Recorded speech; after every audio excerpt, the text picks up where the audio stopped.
বাঁশ বাগানের মাথার ওপর চাঁদ উঠেছে ওই, মা গো আমার শোলক বলা কাজলা দিদি কই।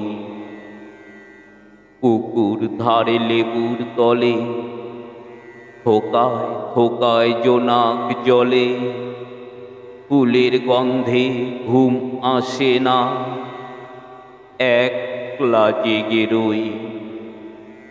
মা গো আমার কোলের কাছে কাজলা দিদি কই। সেদিন হতে কেন মার দিদিরে না ডাকো, দিদির কথায় আঁচল দিয়ে মুখটি কেন ঢাকো।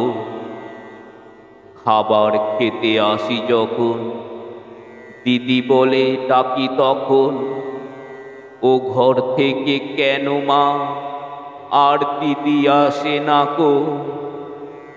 আমি ডাকি তুমি কেন চুপটি করে থাকো। বলো মা দিদি কোথায় গেছে, আসবে আবার কবে। কাল যে আমার নতুন ঘরে পুতুল বিয়ে হবে। দিদির মতো ফাঁকি দিয়ে আমিও যদি লুকাই গিয়ে, তুমি তখন একলা ঘরে কেমন করে রবে।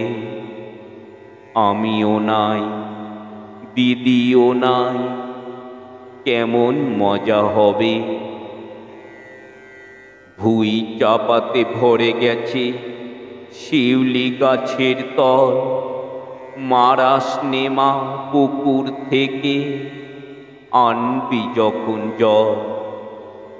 ডালিম গাছের ফাঁকে ফাঁকে বুলবুলিটা লুকিয়ে থাকে, উড়িয়ে তুমি দিও না মা ছিঁড়তে গিয়ে ফল। দিদি যখন শুনবে এসে বলবে কি মা বল। বাঁশ বাগানের মাথার ওপর চাঁদ উঠেছে ওই, এমন সময় মা গো আমার কাজলা দিদি কই।